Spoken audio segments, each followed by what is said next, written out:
Hey, welcome back to this global hack week. This is day number 5. Let me check. I don't want to lie. Yeah, indeed, it's day number 5. So, welcome for this. Not the last day. We still have one more because we still have one more session of this. This is part 2 of MongoDB 101. So, what did we cover on part one? You may be wondering. Don't worry, if you miss it, you can always watch the recording at ghw.mlh.io. There you can find all the information needed, including our YouTube channel where all these streams lives. Right? So please, before I forget about this, help me checking into this session. Here is the link so you can win your community points. I see a comment here. Yo, how to join the meet? Like I register for this on platform ID? I'm not getting the question. I'm sorry, but if you're on already in YouTube, I mean you're probably watching the stream. So let me know here in the comments if I can help more. Um, and let me start sharing my screen. Mm, okay, great. Uh-huh. Great. We're ready to start. So let's go.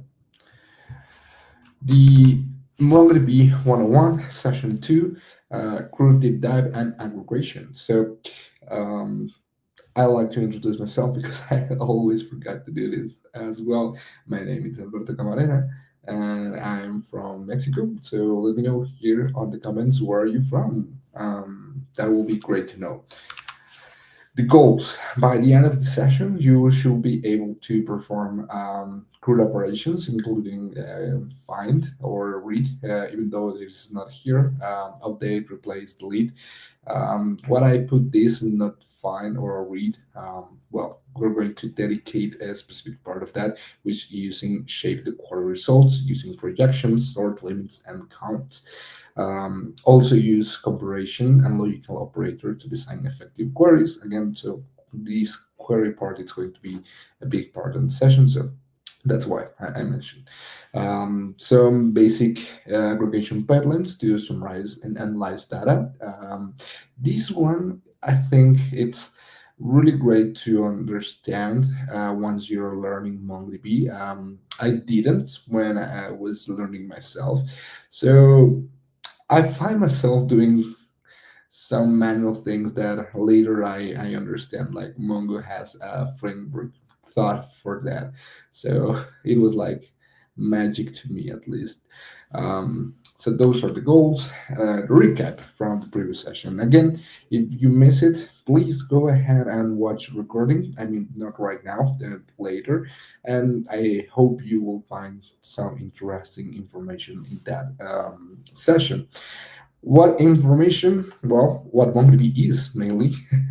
We define it as no relational or no SQL database that is operational and transactional. Um, and one more. Oh my God, I'm forgetting. But yeah, we define what MongoDB is. We were really specific, so that was the main point of the previous session, like explaining what MongoDB is. Now we're going to check how to use it. Some of the core concepts we checked was a database, a collection, a document. We talked about the flexible document model, which is the one that makes great MongoDB. I will say it's in its heart, and the MongoDB company was the first one coming up with this document real model relation. So again, if you want to get a deep dive on that, or watch this session one. We also explain what these documents are and how they are constructed around BSON, which is binary JSON, and what JSON is. So since this is a one-on-one session and for beginners, this was really important. You may be thinking like, why? We know what JSON is. It's really common. It's standard, right, in web. But yeah, remember, let's remember all. This is for beginners, and I mentioned that for myself too, because sometimes I just talk about things and I don't explain them. So if at any point I do this, please just stop me here with a message on the comment section, and I will explain. um, we also set up a Atlas cluster with the free trier. We connected using Compass. We also connected via the Mongo shell and with the drivers using JavaScript. So there are plenty of ways to use MongoDB. Another thing I think I didn't highlight as much as I wanted from the previous session, it's that you don't need to use Atlas. I mean, it's the easiest option. And since we're using and we're taking advantage of the free cluster uh, to have already existing data, and we can even import more, and I will show you how. Just not starting with an empty database and having to create and bulk some information there. Using Mongo Atlas was the best option for us, at least that we are learning. But hey, you can run it in your own machine with Docker, for example, or just directly there. So that's it. That's the thing I wanted to highlight now. So please make sure you have your Atlas cluster up and running if you want to follow. If not, don't worry. I mean, same. You just need to put attention to what we're doing, and then maybe at your own pace try to replicate our code. I created and I shared a GitHub repository with you. That's in the last slide. So I'm going to share that. I mean, it's kind of simple. It's Alberto 47, MongoDB 101. So this is a repo. We already shared this in the previous session, but again, at the end of this, we're going to push our latest changes, which include the session slides. Do you have at least one working collection? Again, I mentioned this because you're free to use uh, MongoDB in Docker, and what we want to do with this experiment is manage data. So if you have that empty, that won't work. So that's the only thing you can use the datasets provided in Atlas. And growth deep dive. So let's get our hands going. Previous session was very theoretical, I would say, but I think that's important. And for the first session, when I do this series, I will say it's a crucial step. So we get things slow to better understand, and once we have the idea, we get our hands on it, right? And but this one is going to be more going between the Visual Studio Code, between Atlas, between Compass, and the slides. So we're going to have our hands dirty during this session. We're going to update existing documents, replace entire documents, delete documents daily, and we are going to think in terms of operational workloads. Remember, we mainly have two, how to say that, we mainly have two big use cases for data: operational and analytical. What's operational? What you're doing right now. Every time you access a web browser, every time you open an application, every time you're doing that or those kind of things, you're doing operational data. Analytical, it's more like generating Power BI, reports and see like tendencies and things like that. There's now a big thing called the operational analytical or something like that, but combining both to have like more real-time insights of what's happening. In that, Mongo plays really, really well, I have to say. On analytical, that's not the strong part of MongoDB. There are other options like Snowflake. I don't know, Databricks, for example. which are like for modern stacks or others. I will say. Um, so yeah, great clarification there. Let's start with this updating documents. So we remember that MongoDB doesn't speak SQL. MongoDB speaks your favorite language, speaks in drivers, connects to the technologies you're already using, and it's think for developers. So we know the object-oriented programming, and we know what classes are. We know probably what methods are. If you don't worry. But in short terms, you will think that these are functions, or otherwise called methods for specific classes. The class is going to be the MongoDB library you're using that we can use to update one, update many, or replace one. I mean, like the names are really, really explicit here. And the parameters these ones receive, it's first a filter for the documents to modify, the update document use case operators. In this case, we can have things like set or increment.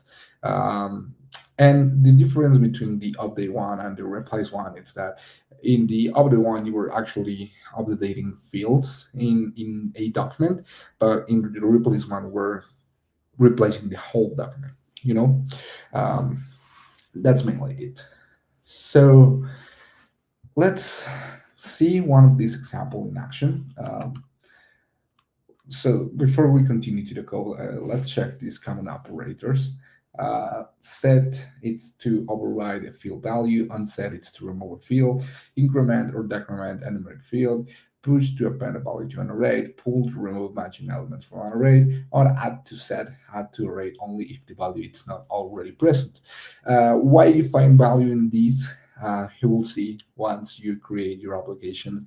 Actually, these are not just like random ideas that are available. These have a reason, and these are pretty common operations you will be using and facing. So some examples are here. So if you want to, let's say, let's remember the structure of how this works. The B, it's Mongo, right? The B, it's the instance of the Mongo class we have created. It represents our connections and our database. How we change from database to another, well, that's for another operation. We sort of did that in previous session, but we didn't actually perform operations on documents. That's the intention of the on this session. Um, so in this example, the collection of the database, it's customers. So it's nothing like all databases, all MongoDB has customers, but the one we have, the one we're using, the collection in this database, that it's an example, it's customers. It could be users, yeah, it could be users. It could be db.users.update one. It could be, I don't know, registries, of course, it's up to you on how you decide you name it. And then we have the update one. What's the first object we have here? This email example.com. Remember, this is the filter. So we are going to look first for documents that fits this filter. A, normally an email should be one thing, like for example only one customer should have this email. That's why we update one. But what happens if the information is repeated? So this will update only the first one it finds. Based on what? That's an interesting question. I'm not sure about that, but I think if I remember well, it was something about the position the registries. But yeah, I'm now curious about based on what. Uh, that's great. So that's the first filter, right? So the difference again between the update one and the update. Oh, I only use update once. Well, this could be an update many.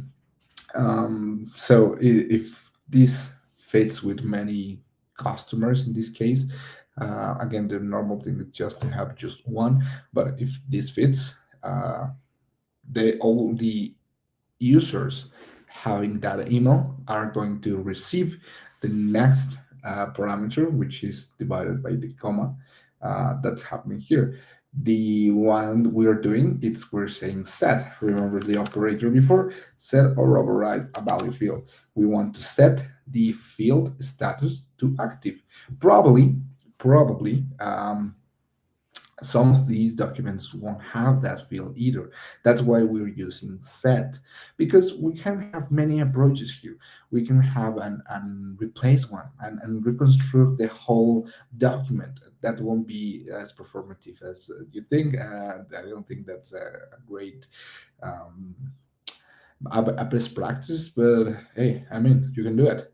Uh, Here, what we want to make sure is that even though if this document doesn't have a status field, remember MongoDB supports polymorphism. And what does that mean? It means that not all document needs to be the same. So some of them can have the status, some of them don't. Some of them can have it with a string value, some of them can have it with a boolean, some of them can have it as null or empty. um, yeah, so that's a thing that MongoDB allows you to. I mean, if you want to enforce schemas and check validations, you can do that. That's the same, but it's up to you. It won't slow you. It won't make you do schema migration, for example, like in SQL. And if you don't know what it is, it's a really pain trying to maintain your whole application when you want to um, make these changes and yeah, develop quick. So these are examples on, for example, how to say the status. We can also use the increment operator or the add set. For example, if this doesn't have inside the tags, which is an array, well, should be an array, it adds the BIP tag on it. That's it. Um, Now, for the replace one, again, I was mentioning this. The difference is in here, we just update one single value of or one field of the document. I mean, not one, sorry, as many fields as we want, but just updating them, not replacing them. Here, what we do is that we replace the whole document. So it's important that we include even the same filter we are looking for here, you know? Well, at least is if it's what we want to do. If not, for some specific reasons, it can be not added. So before we continue to the delete one, here we have a CRUD.js example.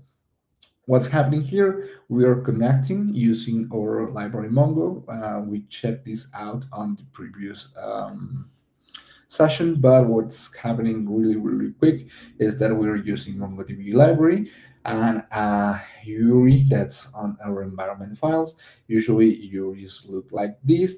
What's happening there? Well, let me update this, for example, to be part 2, and MongoDB is going to connect to this URI.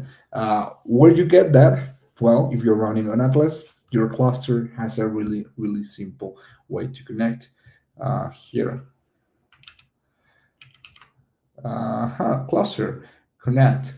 Where you want to connect, either Compass or the shell or the drivers. In this case, my application with Node.js. The full code sample looks like this, which is very similar to what we have, but you only need the URI, right? You need to replace the username and the password. Again, we did that on this previous session, but basically you can create them here on the security tab.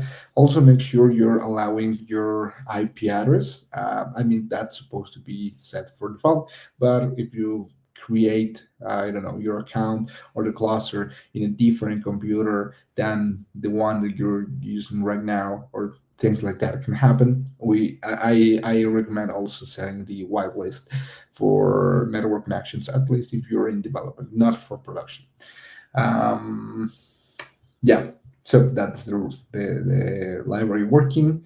And now in the CrudeJS, we use that function to connect. We run CRUD example. We set the DB name. I already changed it to be day two. Yeah, part two of the DB. The collection name is going to be customers. In this case, if we don't want customers, again, that's really simple. We can use users, no problem at all. Um, Connect, we await for that connection. This is asynchronous, which JavaScript does really, really well. Hey, I see some of comments here from Johan RBX with the email sticker, and Mayra Cool 16. Mayra Cool 16. I think you were the one from Tecnológico Monterrey, right? Um, I can't remember, sorry, but just let me know here in the comments. Um, yeah, sorry, I lost track. We wait for that connection again, JavaScript. Haha, yeah, that's me. Okay, great. Um, we wait for that connection, in which case JavaScript it's amazing for handling asynchronous. We get the DB name. In this case, we're selecting name. If I didn't set this up, the default is going to be this one. So in case you're trying to run the scripts, again, this is really bulletproof. I added a lot of validations. Um, so the collection db.collection, it's going to be about collection name. I'm going to set users, and this is going to be stored in a variable, right? Console log, insert one document. We're going to insert this, insert auto relevance email at example.com. It's active true, VIP beta, London, console log inserted. And that's it. That's what we are going to do. This is our user. In this case, then we're going to insert many. Then I'm going to comment these which are not insertions for the moment.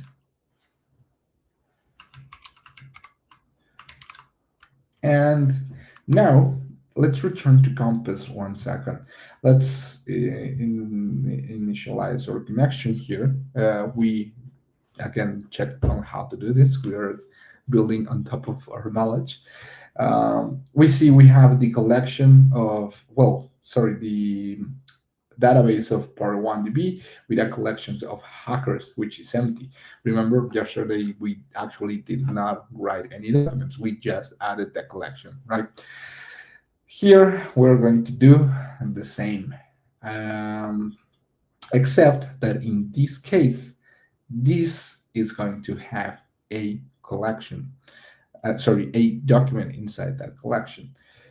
And just I'm going to call these hackers to persist the collection name, but this will be in another database. So npm run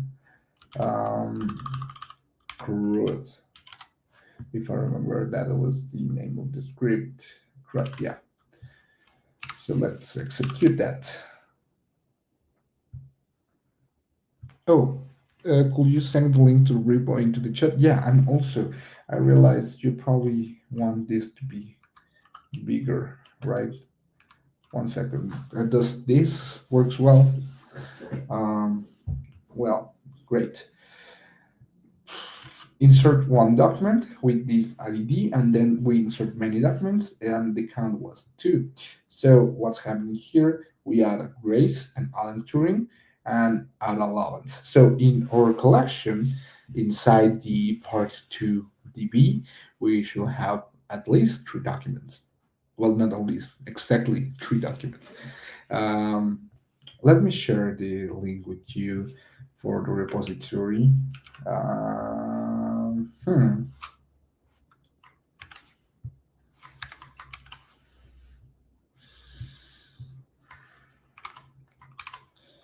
Here it is.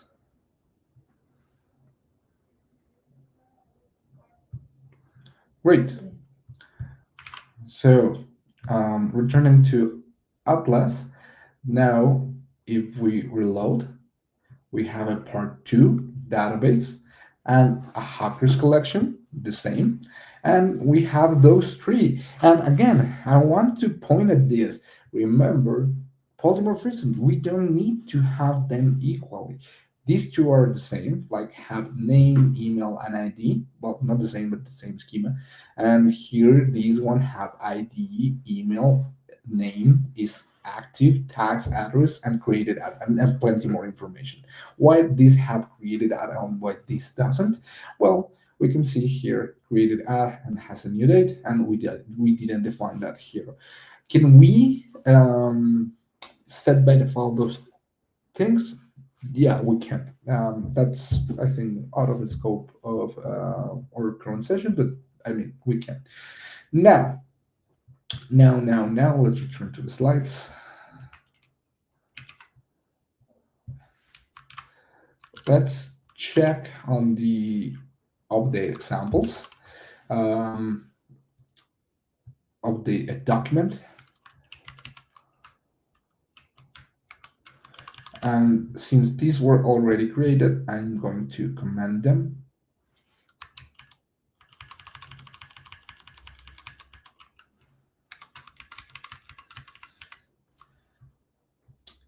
And we are going to look for add an example.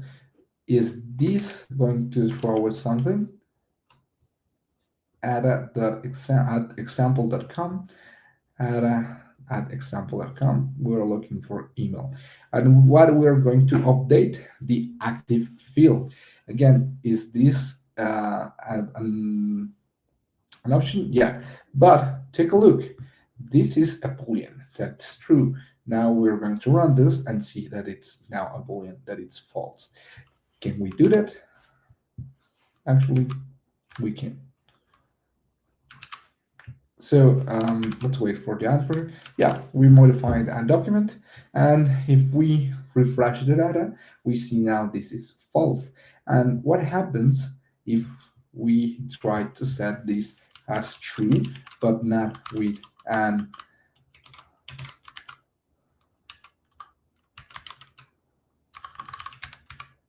or active, but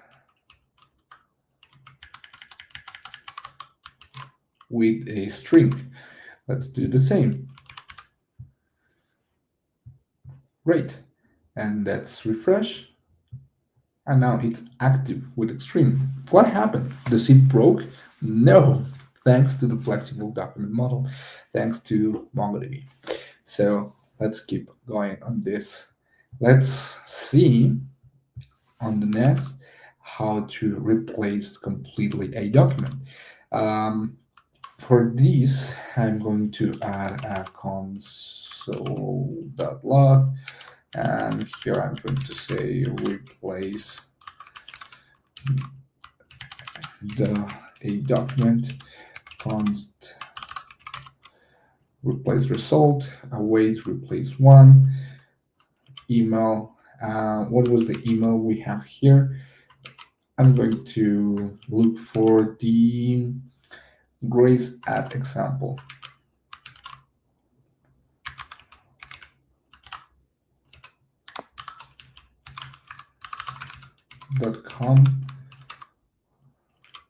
And what we are going to do is that instead of just Grace Hopper, we're going to give a full name, the same email, but now let's add some of the things that this was missing. Oh, here, my bad. Yeah, now we have this. We can get this differently.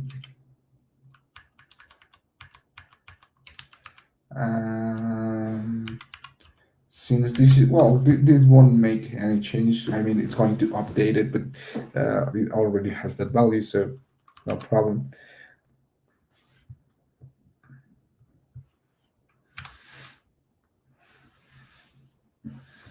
No modify word made because this already has this value. Replace count tells one, and if we replace data, raise hopper name should be longer, and also it includes more things like the active tag, address, and creation. So let's refresh. What you see, this is great. And well, more of the powers yet to come. Deleting document concepts. We can delete one or delete many, the same. The filter tells us what to do. We're already familiar with the filters. Or, well, that's it. When you expect a single match. Some little examples. Let's delete the one we're not using, which is Alan Turing. So it doesn't matter if we have this. Actually, let's try doing all of this.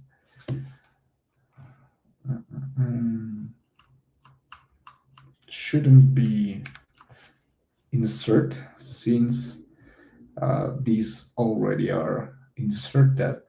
And now for the deletion one, let's delete alanexample.com.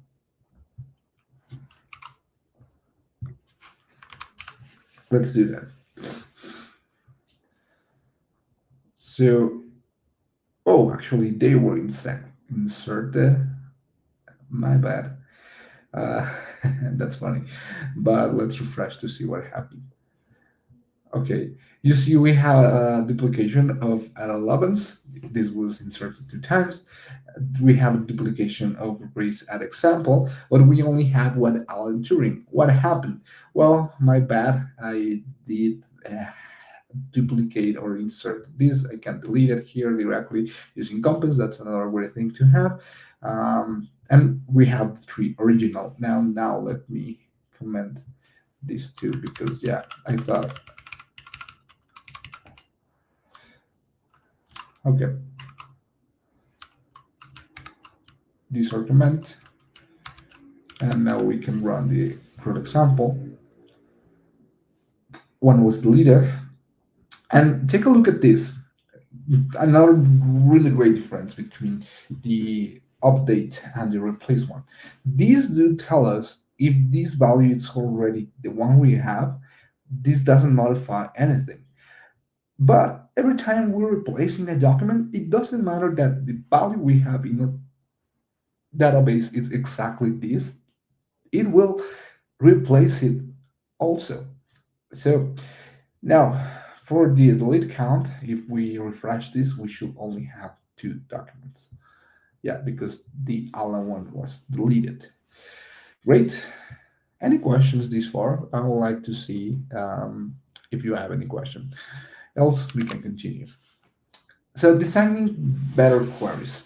Let's do one thing for this that I skipped on purpose, which is the found documents.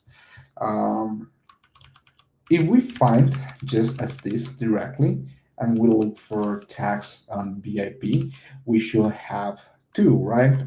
Which was the add a love one and the race one. So what happens here? In documents find, we have 2. That's correct. But we do want to see console.log documents in the docs. Let's run this one more time. And this is how we can retrieve this data. You see, the documents give us an array of 2, including all the documents that has that filter, and that helps this filter. This is how we do it in MongoDB. I mean, with the drivers, or we could come here and type a query, and we can say tags dot no tags equal VIP.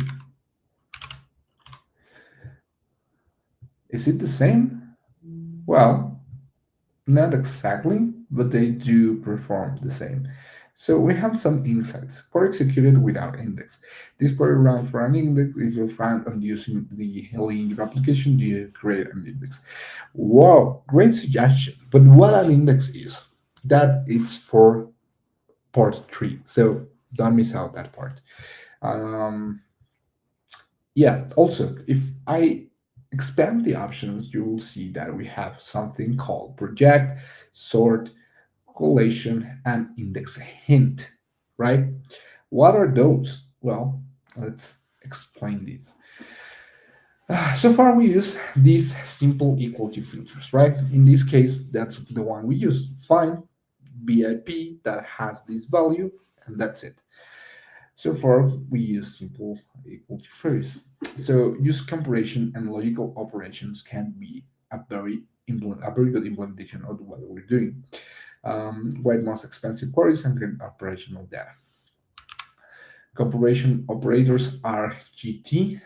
You will realize, and I think I didn't mention this for the other operators, that operators start with a dollar sign. So dollar sign GT greater than or equal, less than or equal. Some examples could be, for example, for numeric values, the customers can find all the ones that have a loyalty points greater than 50. In our example, oh, sorry, in our example, we don't have specifically a how sorry a numeric value, but the length of the tags is numeric value. So let's do one quick uh, demonstration here.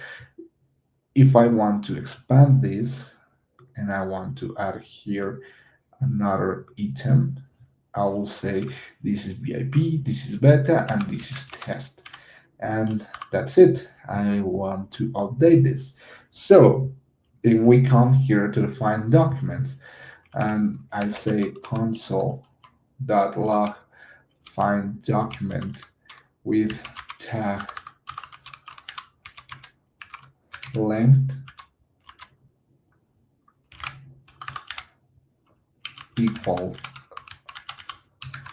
more than 3, well, we have const dot find one, and instead of using this word, I'm going to use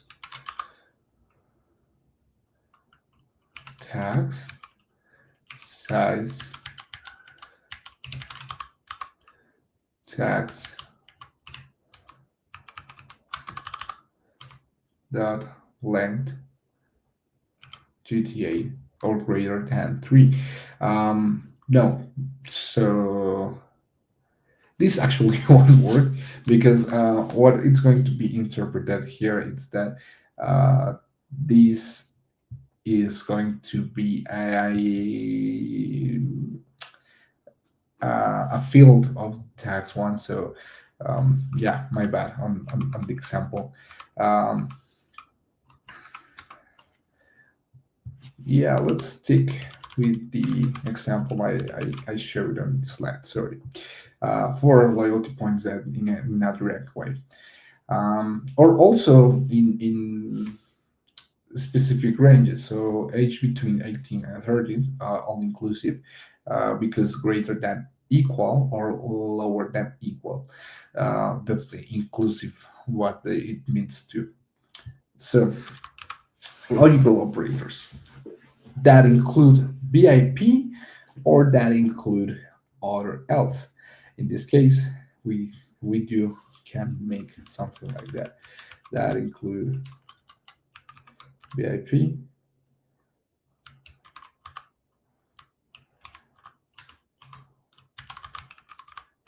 or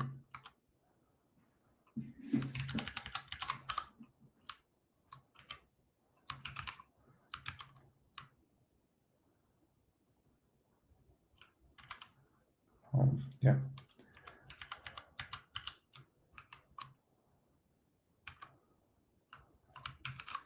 how is it?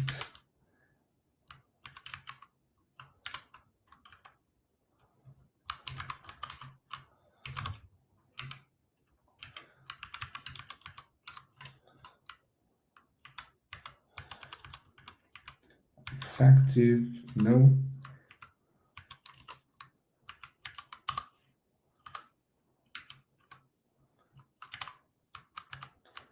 And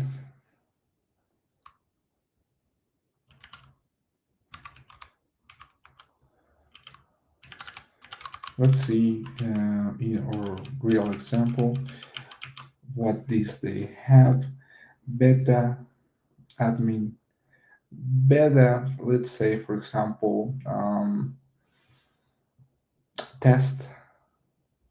Let's remove this one. I for this it won't include a VIP. So update. This now only includes admin. So VIP or admin. And well, that's it. Let's look for this. What happened? We have both, but the querying changed.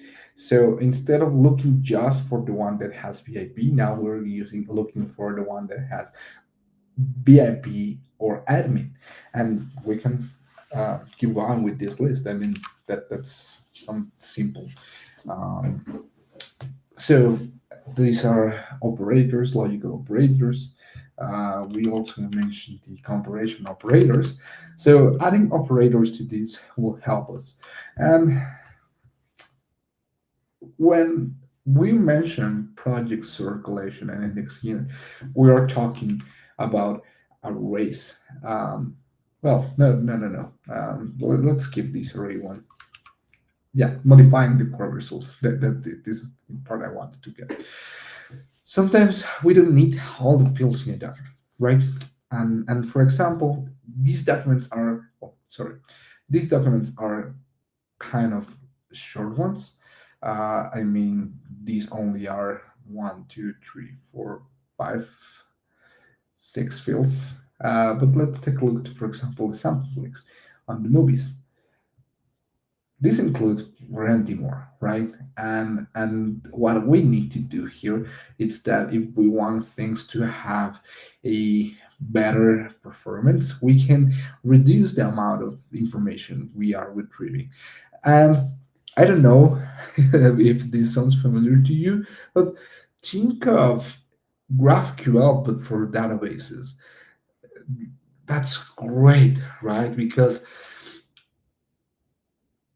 the paradigm of GraphQL, it's exactly that. I will say don't overfetch, but also don't bring the last information, right? And with databases, that was still a problem that MongoDB just helped solving, right? Really easily with these modifications. Um, so projection, choose which fields to include or exclude.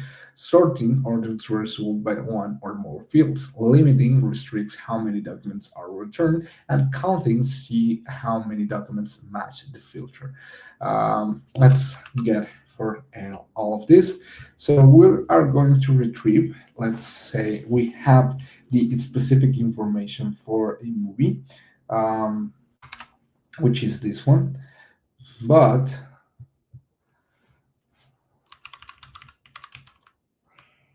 we are going to say that the projection only includes the name, title, the plot, and the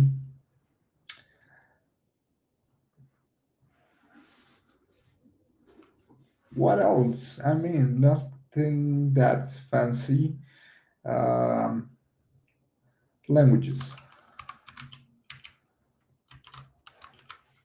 So let's find this movie.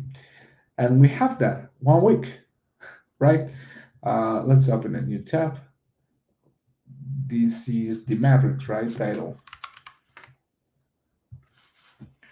And let's apply these same filters.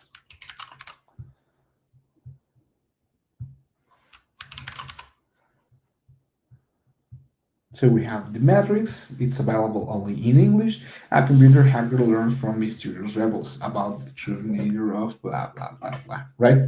Amazing. So we now know how to reduce the information we are querying. In this case, if you know this, the one means include, and you can ask for explicit exclude. Some fields are included by default, unless explicitly exclude. So, for example, the ID, I didn't mention it here. So, title, blood, languages, I didn't mention at some point I wanted to include ID, but let's say for our purpose, we don't want this. We can say we don't want actually the ID. So only these three fields, right? Sort and limit. So for another example in this database, it's that if you take a look, some of the IBM, some of them has one thing called IMDb dot rating. Um, we can do something interesting that say IMDb rating, and here we apply one of our recent knowledge greater than or equal 8, right? So we find this. There are 3,100 queries we did find from the full list of 21,000. So we do reduce it, but that's not what we want. Let's order them from the top rated to the lower rated. So we can add something called the sorting, right? And the field that we want to sort, it's exactly what we looked for. So I say the same.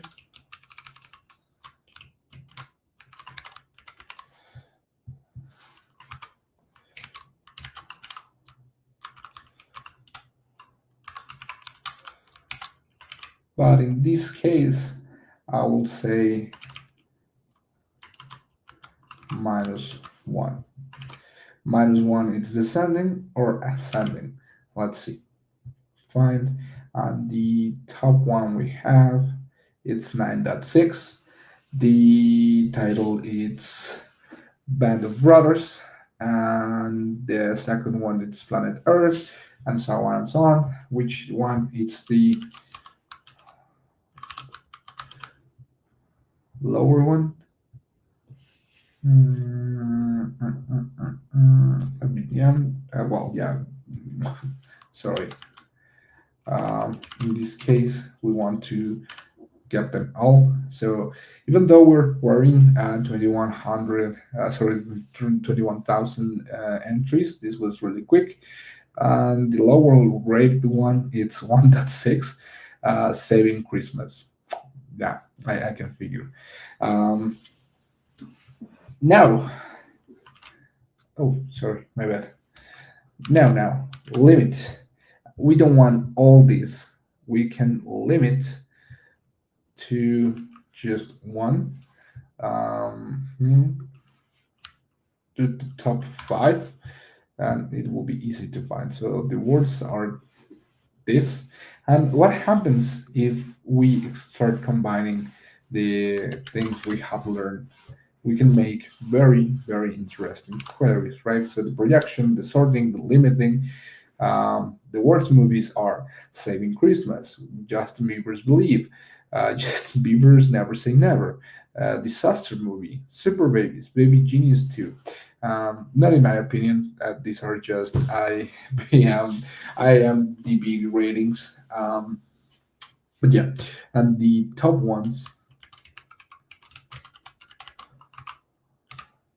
are The Danish Girl, Landing Some. Okay, I know what this is. Scout Guides to the Zombie Apocalypse, Catching the Sun, and La Nao Capitana. Interesting, isn't it? And now I also want to include the actual IMD rating.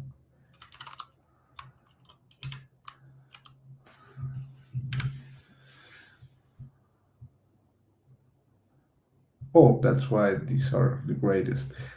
So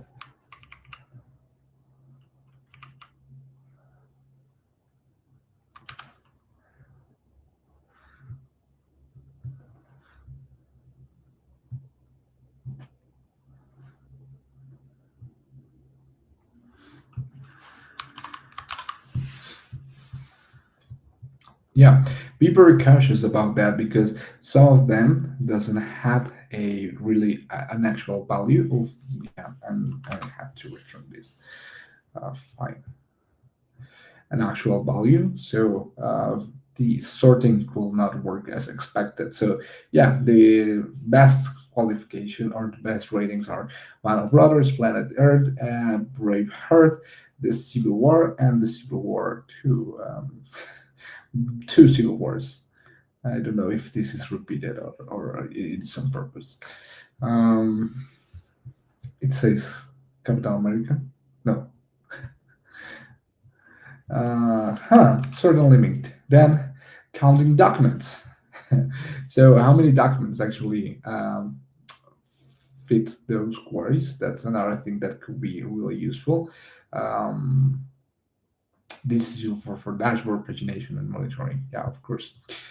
So we cover how we can make queries interesting, not only the find for specific fields or specific matches. We can look for ranges, we can look for sorting, we can do things like limiting and also uh, have a range of values we can look for, right? Amazing. And then we can start with aggregations. What are these? Why do you need to group your data? What do you need to compute totals and averages? And this is the one thing I mentioned I was doing like myself with these basic queries and well, yeah, first with basic queries, then with more complex ones, but at the end the computing was being done on my side. Aggregations, it's MongoDB does the computing for you, just like that. Aggregations are divided in stages. Oh, sorry. Aggregation are divided in the stages, so there are pipelines, and we can do plenty things. For example, we can look for specific matches, then we can sort them, then we can group them, then we can return them, and that's it. So it's really simple to understand, I will say, doing these computations per stages. Only one stage can do one computation. Um, so let's get our hands on that. Common stages are match to find documents, project to reshape the documents as we just shared, group them, sort them, limit them, and count them. So what's the difference between doing these aggregations and what we just did? I would say that aggregation it's a payload framework, while querying it's just like having that raw output. So I will see more value in aggregations, and I hope you do see them the value when you try to do complex queries. And not one thing I want to be really cautious here is that one query is not complex because it doesn't need to fetch the data from different parts of the database, but it is complex because of the computation you want to do with the results. So this it's really similar to doing the interesting queries we mentioned, but in this case, I would say we have more granular control or what's happening here. So same, remember, we are in a database, we are in a collection, in this case customers. For our example, we have hackers, we have aggregate, and then we have the stages. This first, it's the stage, and this second, it's the what's happening here, right? So first, we want to look for all the documents in the customer collections that are active. Then we want to group all the documents that are active and that has the address, the same address country. Um, the total customers with a sum of one. We're going to explain more of what's happening here. And finally, we're going to sort with more customers. What this aggregation, this complex query represents, we want to see, similar to what we did here with the movies. Actually, I'm going to copy and paste. Uh, we are going to create an aggregation. We are going to add a stage. We are going to say match.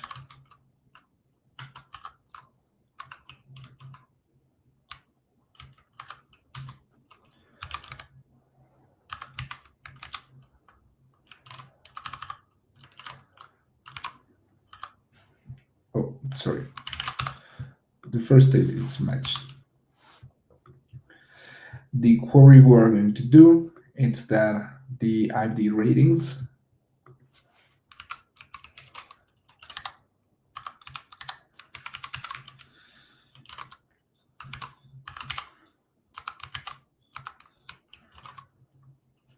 it's greater than or equal 8. Now we have that sample of the documents. We are going to add another stage, which, if we remember what happened here, the next stage I will say is to project.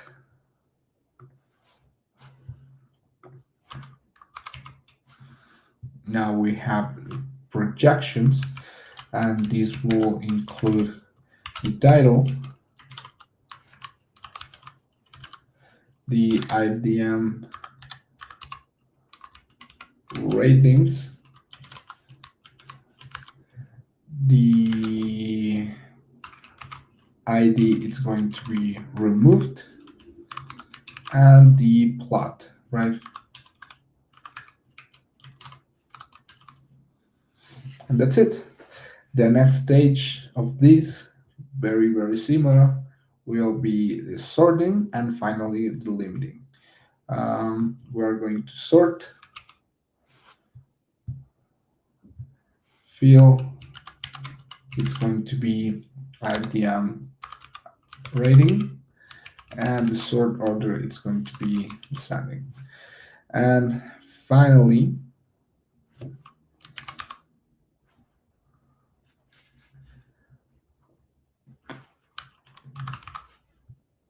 we're going to add the limit. We just want 5 of these, and that's it. We see the preview, we save this, called global hack with example.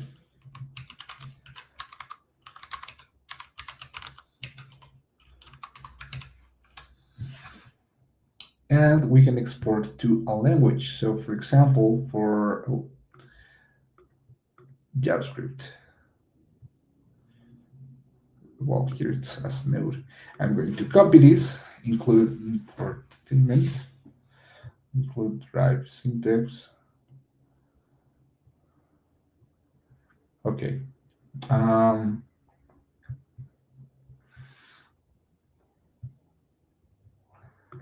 Great. So let's return here, and I'm going to create a new file called aggregation.js.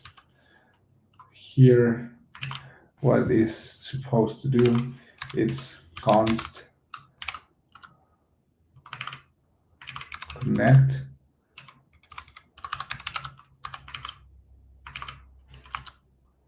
get the v close from leave Mongo, run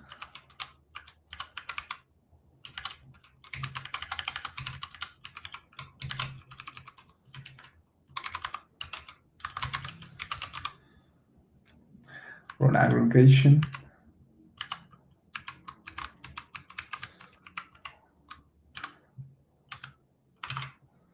and we try. We connect, we get the calling, aggregation here. What's happening here is that this already is done.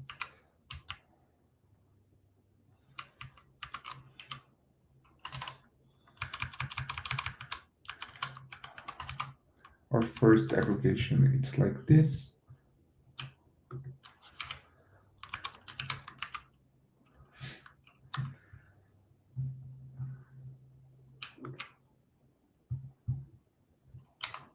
Oh, my bad, sorry.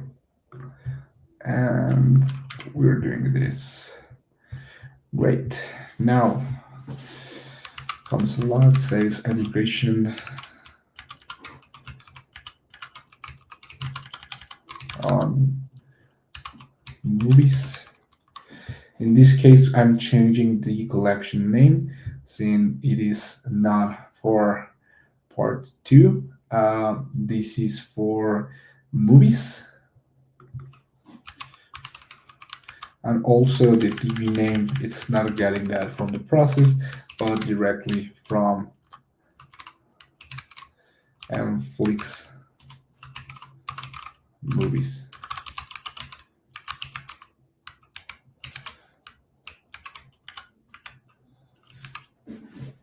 Oh, sample Flix, sorry.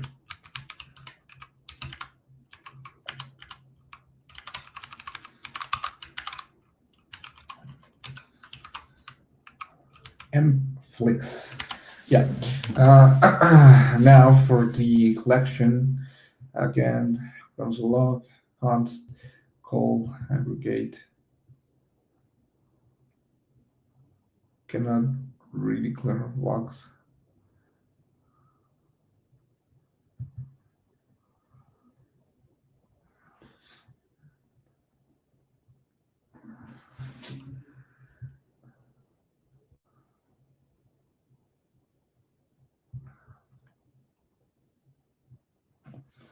Okay, this is done. Cursor. So call aggregate, and instead of doing this aggregation, we're saying we are doing the AGG.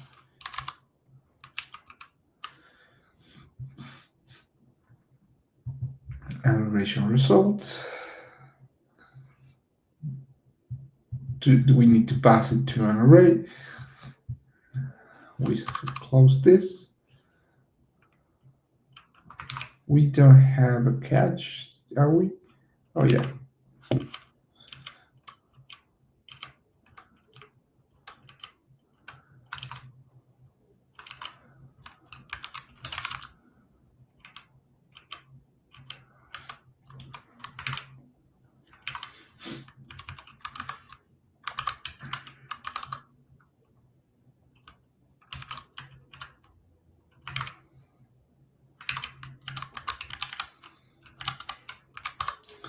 To maintain the same formatting.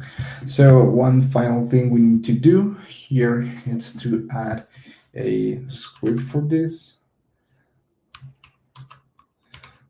It's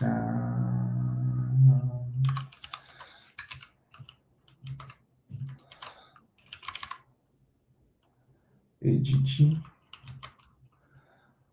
aggregation.js, and let's see. Run example crack, but first I want to make sure that we're actually displaying the aggregation result. Yeah.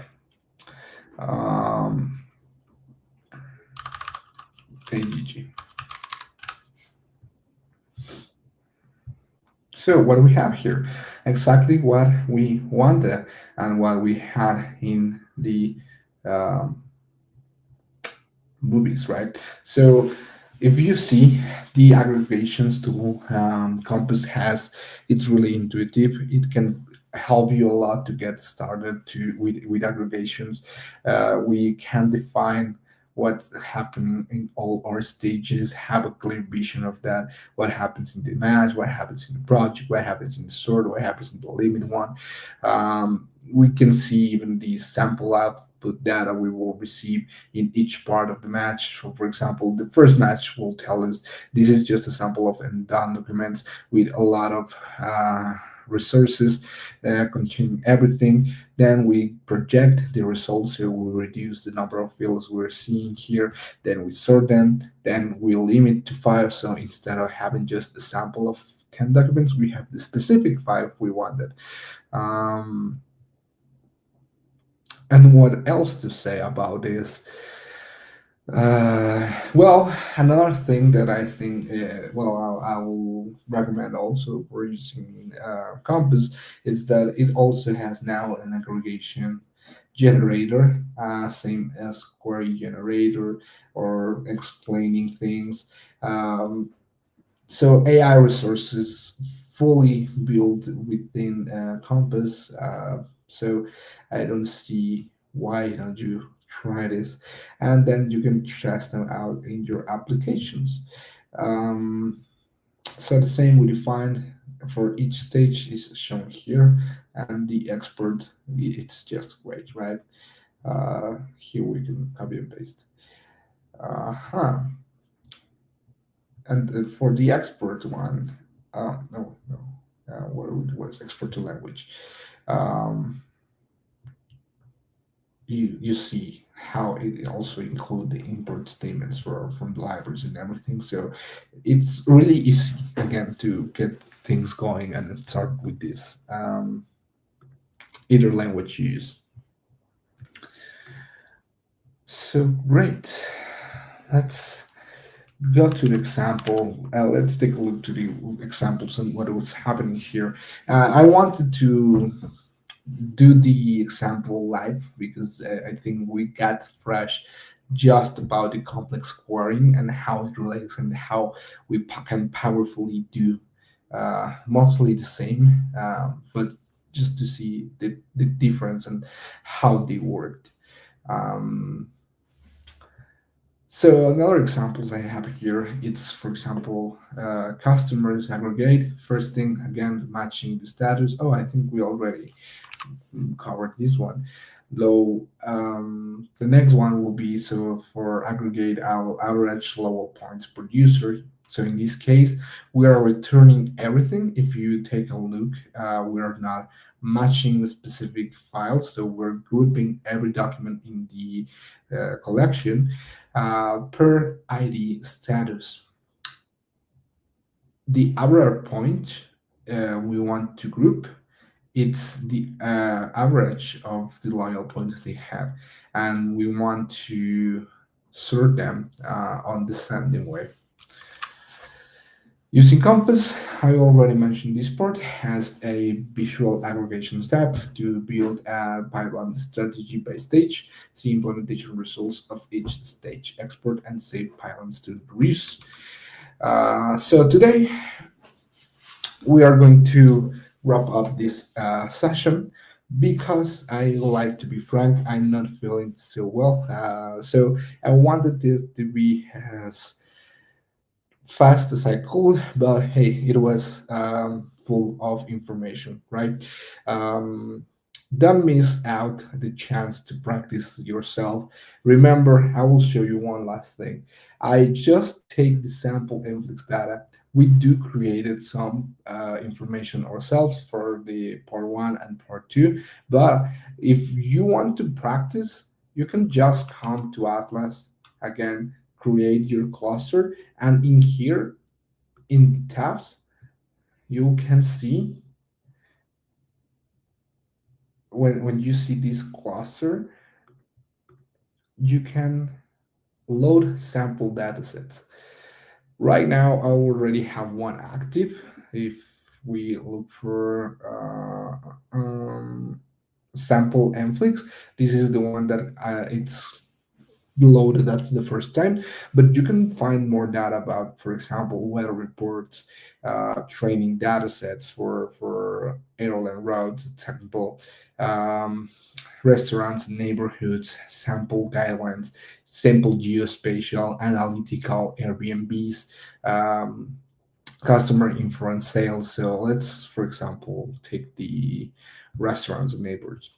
So we can load the sample data and you will see this is done really, really quick and you can practice. And if at some point you messed out, don't worry, you're in a safe sandbox. You won't be charged for this free cluster. And if you want to experiment with real money, again, you have $50 just for being a student. So let's wait until this loads the data, the sample data set. I was mentioning that in this session, I tried to cover operational transactions like the crude create, read, update, delete aggregations, because I think it's really, really powerful. And the last thing we're missing is for the next session, we are going to cover the indexes and we are going to take a powerful look on how MongoDB does text search, and even with luck enough, we will get the vector search for AI purposes, right? Um, I won't promise the vector search because I already gave that in another session, and I see more value in explaining in deep the full text search and index capabilities. Sample dataset and index successfully loaded. Oh, another thing, this already comes with the indexes, right? So, for example, for this, we have two indexes, the irregular ID and the genders by title. Let's refresh our data and we will see now we have the sample restaurants with neighborhoods and restaurants, saying the geometry coordinates for that, geometrical data, restaurant names, cuisine, rates. So I I give you homework for this. I do want you to play and have any curiosity out of you with your hands on this. Looking ahead for session three, again, I was mentioning exploring indices. We're going to discuss more about the data modeling because uh, at least me, when I recently got started using Mongo, and actually I did this for many years, I was not following again the best practices. I created too many documents, I created too many collections, and I was using MongoDB as if I were using a SQL database. So that's a bad for me, but I won't let you commit my same mistakes, right? Um, Thank you for being here. Thank you for spending this time learning about Mongo. If you have any further question, just let me know here in the comments. I will give you 5 minutes before we close the stream. I included the documentation references. I am based on the free university courses that you can access all the time. Right now, I'm going to be it's promoting some skills. So even though you don't have like the whole time to take a learning path, you can do small skills each time. You can post them on LinkedIn or for sure. And here is the GitHub repository. I already shared that in the comment section, right? So let me know if you have any question. Else, I think we can close the this second part of MongoDB 101 with eyes on giving the third part tomorrow. And if I'm not wrong, I will stop sharing. If I'm not wrong, that will be the last stream for this Global Hand Week. Yeah, that will be the last stream for this Global Hand Week. And then after that will be the closing ceremony with Cecilia and Alex. Um, don't miss out, actually, the today in Global Hand with Day 6 with Cecilia. Well, for me it's tomorrow, but probably from some of you it will be later this day at 12 p.m. ET time. The Nature of Code Part 2 with Ryan Lay, Data Structures in Algorithms Part 3 with Gabriela, and finally me again, the MongoDB 101 Part 3, right? If you like this stream um, and you want to share your thoughts with us, I'll really appreciate that. Let me give you the link for that. Oh my God, I always lose this. Here it is. mlh.link/global head with feedback. So please leave your thoughts on this session. I hope you learned something. I hope you enjoyed it. And if I don't see any comments here, I think that will be it for the session. It was my pleasure. Thank you so much, and bye bye.